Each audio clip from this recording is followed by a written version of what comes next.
Assalamualaikum warahmatullahi wabarakatuh. Apa kabar anak-anakku yang solih dan solihah? Semoga kalian semua dalam keadaan sehat dan selalu berada dalam lindungan Allah Subhanahu wa taala.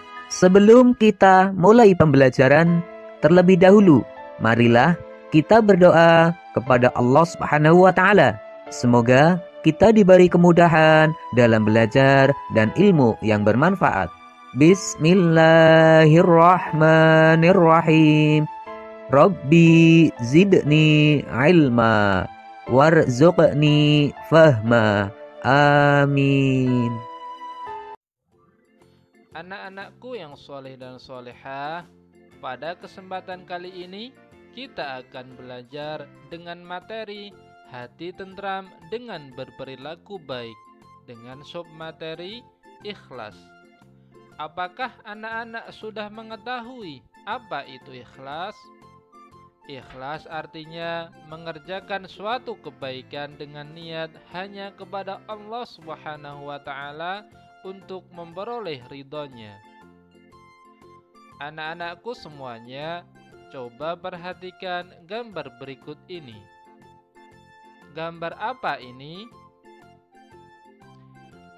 Ya, ada seorang anak yang sedang melaksanakan ibadah sholat. Anak tersebut mengerjakan sholat dengan ikhlas, yaitu mengerjakan suatu kebaikan dengan niat hanya kepada Allah untuk memperoleh ridhonya. Jadi, anak-anakku semuanya, ketika sholat, ketika beribadah, jangan mengharapkan pujian dari orang lain, karena jika beribadah hanya mengharapkan pujian dari orang lain, ibadah kita tidak diterima oleh Allah. Ingat ya, mengerjakan ibadah harus dengan ikhlas, karena ikhlas menjadi syarat diterimanya amal. Gambar selanjutnya, gambar apakah ini? Ya, gambar dua orang anak yang sedang belajar. Kita belajar harus dengan ikhlas, semata-mata hanya mengharapkan ridho dari Allah. Jika belajar dengan ikhlas, insya Allah akan mudah dalam belajar dan mendapatkan ilmu yang bermanfaat. Berbeda jika belajarnya karena terpaksa atau karena dimarahi orang tua, kemungkinan tidak akan memperoleh hasil yang bagus. Jadi anak-anakku yang soleh dan solehah, Pak Guru berharap anak-anak ketika belajar dengan niat yang ikhlas. Gambar selanjutnya, ada seorang anak yang soleh sedang memberikan sedekah kepada pengemis. Tentu anak tersebut memberikan sedekah dengan niat yang ikhlas. Niat yang ikhlas akan mengantarkan kepada perbuatan yang ikhlas pula. Jangan sampai kita menceritakan amal kebaikan kita kepada orang lain dengan mengharapkan pujian. Jika kita berbuat kebaikan hanya karena ingin dipuji orang lain, maka pahala dari Allah tidak akan kita dapatkan.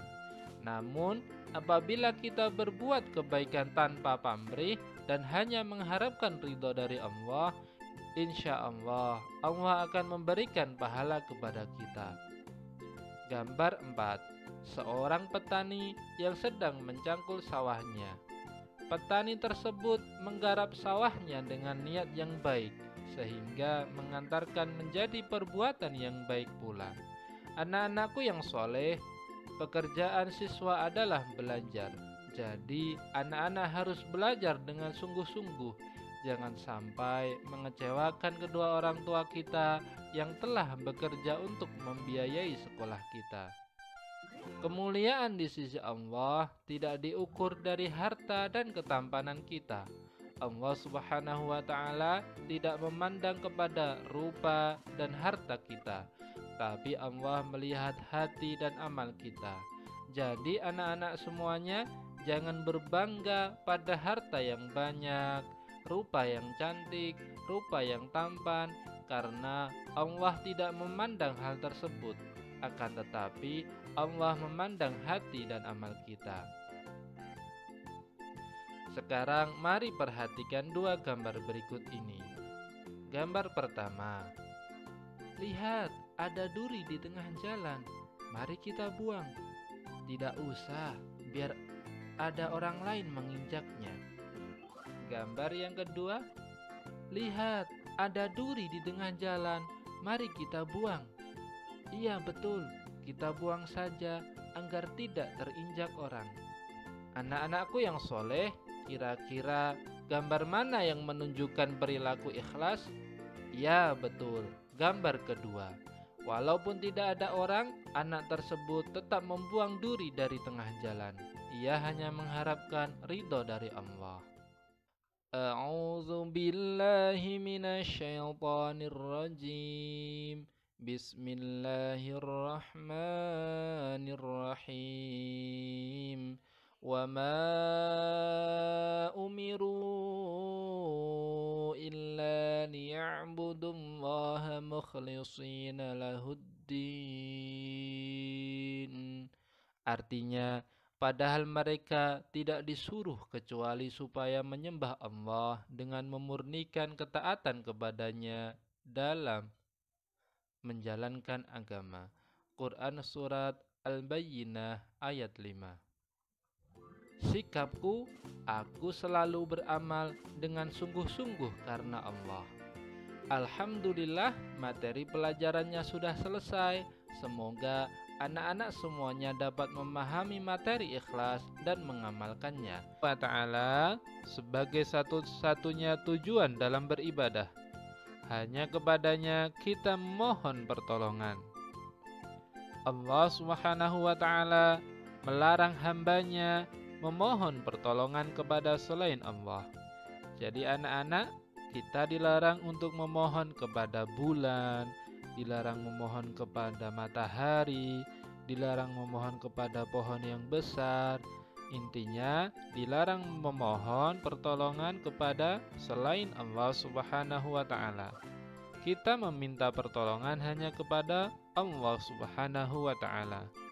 Allah berfirman dalam Al-Quran, Bismillahirrahmanirrahim.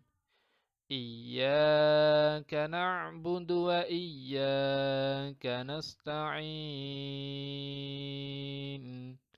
Artinya, hanya kepada Engkaulah kami menyembah, dan hanya kepada Engkaulah kami memohon pertolongan. Quran Surat Al-Fatihah ayat 5. Anak-anakku, bagaimana cara memohon pertolongan kepada Allah? Memohon pertolongan kepada Allah dengan cara berdoa kepada Allah Subhanahu wa Ta'ala. Lalu, kapan waktunya berdoa? Berdoa bisa dilakukan setiap hari, baik di waktu yang sempit maupun lapang, di waktu sehat maupun sakit, di waktu senang maupun susah. Intinya, kapanpun dan dimanapun, kita bisa berdoa kepada Allah Subhanahu wa Ta'ala. Misalnya, setelah selesai sholat, kita bisa berdoa kepada Allah Subhanahu wa Ta'ala. Lihat gambar berikut. Anak tersebut mendoakan kedua orang tuanya. Bismillahirrahmanirrahim. Allahumma ghafirli wa liwalidayya warhamhuma kama rabbayani shaghira.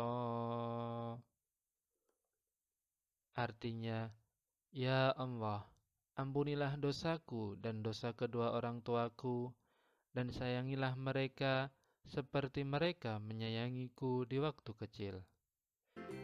Anak-anakku, setelah sholat, jangan lupa berdoa.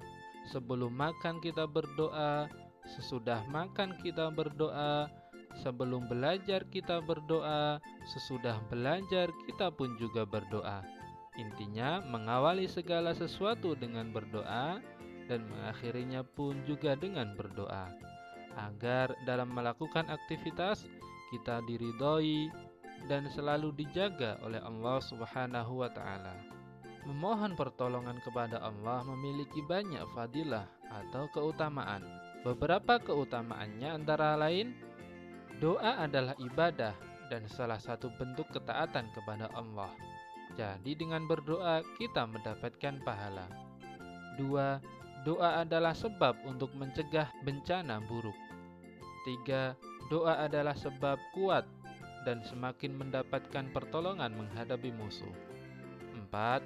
Doa adalah bukti benarnya iman dan pengenalan seseorang pada Allah. 5. Doa adalah sebagai peredam murka Allah. 6. Doa menunjukkan bukti sebenarnya tawakal seseorang kepada Allah.